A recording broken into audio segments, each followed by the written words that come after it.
Operation ಕಮಲದ ಆತಂಕದ ಹಿನ್ನೆಲೆಯಲ್ಲೇ resort ಸೇರಿದ್ದ ಕಾಂಗ್ರೆಸ್ ಶಾಸಕರು ಗಲಾಟೆ ಮಾಡಿಕೊಂಡ ಹಿನ್ನೆಲೆಯಲ್ಲಿ ಕಂಪ್ಲಿ ಶಾಸಕ ಜೆಎನ್ ಗಣೇಶ್ ಅವರನ್ನ ಕಾಂಗ್ರೆಸ್ನಿಂದ ಅಮಾನತುಗೊಳಿಸಲಾಗಿದೆ. ಕೆಪಿಸಿಸಿ ಅಧ್ಯಕ್ಷ ದಿನೇಶ್ ಗುಂಡೂರಾವ್ ಅವರು ತಕ್ಷಣದಿಂದ ಜಾರಿಗೆ ಬರುವಂತೆ ಗಣೇಶ್ ಅವರನ್ನ ಪಕ್ಷದಿಂದ ಅಮಾನತುಗೊಳಿಸಿ ಆದೇಶ ಹೊರಡಿಸಿರುವುದಾಗಿ ಕೆಪಿಸಿಸಿ ಪ್ರಧಾನ ಕಾರ್ಯದರ್ಶಿ ವಿವೈ ಘೋರ್ಪಡೆ ಅವರು ಪ್ರಕಟಣೆಯಲ್ಲಿ ತಿಳಿಸಿದ್ದಾರೆ. ಈಗಲ್ಟನ್ ರೆಸಾರ್ಟ್ನಲ್ಲಿ ಶಾಸಕ ಆನಂದ್ ಸಿಂಗ್ ಮೇಲೆ ಹಲ್ಲೆ ನಡೆಸಿದ ಆರೋಪದ ಮೇರೆಗೆ ಕಂಪ್ಲಿ ಶಾಸಕ ಗಣೇಶ್ ವಿರುದ್ಧ ಪೊಲೀಸರು ಎಫ್ಐಆರ್ ದಾಖಲಿಸಿದ್ದಾರೆ. ಪೊಲೀಸರು ಐಪಿಸಿ ಸೆಕ್ಷನ್ 323, 324, 307, 504, 506 ಅಡಿ ಪ್ರಕರಣವನ್ನ ದಾಖಲಿಸಿಕೊಂಡಿದ್ದಾರೆ. ಈಗಲ್ಟನ್ ರೆಸಾರ್ಟ್ನಲ್ಲಿ ಮಾತಿಗೆ ಮಾತು ಬೆಳೆದು ನಂತರ ಕಂಪ್ಲಿ ಶಾಸಕ ಗಣೇಶ್ ದೊಣ್ಣೆ ಮತ್ತು ಅಲ್ಲಿಯೇ ಇದ್ದ ಪಾಟ್ ನಿಂದ ಆನಂದ್ ಸಿಂಗ್ ಅವರ ಮೇಲೆ ಹಲ್ಲೆ ನಡೆಸಿದ್ರು. ಅಷ್ಟೇ ಅಲ್ಲದೆ ಅವರ ತಲೆಯನ್ನ ಗೋಡೆಗೆ ಗುದ್ದಿದ್ರು. ಪಿಸ್ತೂಲ್ ಕೊಡಿ, ಇಲ್ಲಿಯೇ ಮುಗಿಸುತ್ತೇನೆ ಎಂದು ಸಹ ಗಣೇಶ್ ಕೂಗಾಡಿದ್ದರು ಎಂದು ಹೇಳಲಾಗಿದೆ. ಕೆಳಗೆ ಬಿದ್ದ ಆನಂದ್ ಸಿಂಗ್ ಹೊಟ್ಟೆ ಮತ್ತು ಮುಖವನ್ನ ಕಾಲಿನಿಂದ ತುಳಿದಿದ್ದರು. ಶಾಸಕರಾದ ರಾಮಪ್ಪ, ತನ್ವೀರ್ ಸೇಠ್, ತುಕಾರಾಂ, ರಘುಮೂರ್ತಿ ಬಂದು ಆನಂದ್ ಸಿಂಗ್ ಅವರನ್ನ ರಕ್ಷಿಸಿದ್ದರು ಎನ್ನಲಾಗಿದೆ.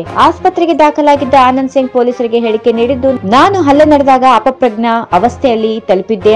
ಎಚ್ಚರವಾದಾಗ ಆಸ್ಪತ್ರೆಯಲ್ಲಿದ್ದೆ. 19ರ ರಾತ್ರಿ ಬರ ನಿರ್ವಹಣೆ, ಲೋಕಸಭಾ ಚುನಾವಣೆ ಚರ್ಚೆ ನಡೆಸುತ್ತಿದ್ದಾಗ ಈ ಘಟನೆ ನಡೆದಿದೆ ಎಂದು ಹೇಳಿದ್ದಾರೆ. ನನಗೆ ಗಣೇಶ್ ಜೀವ ಬೆದರಿಕೆ ಹಾಕಿದ್ದು ರಕ್ಷಣೆ ಕೊಡಿ ಎಂದು ಆನಂದ್ ಸಿಂಗ್ ಪೊಲೀಸರ ಬಳಿ ಮನವಿ ಮಾಡಿಕೊಂಡಿದ್ದಾರೆ. ಆನಂದ್ ಸಿಂಗ್ ಹೇಳಿಕೆ ನೀಡಿದ ಬಳಿಕ ಪೊಲೀಸರು ಗಣೇಶ್ ವಿರುದ್ಧ ಎಫ್ಐಆರ್ ದಾಖಲಿಸಿಕೊಂಡಿದ್ದಾರೆ. ಬಿಡದಿ ಠಾಣೆಯಲ್ಲಿ ಗಣೇಶ್ ವಿರುದ್ಧ ಪ್ರಕರಣ ದಾಖಲಾಗಿದೆ. ಈ ವಿಡಿಯೋ ನಿಮಗೆ ಇಷ್ಟವಾದಲ್ಲಿ ಲೈಕ್ ಮಾಡಿ, ಶೇರ್ ಮಾಡಿ, ಸಬ್ಸ್ಕ್ರೈಬ್ ಮಾಡಿ.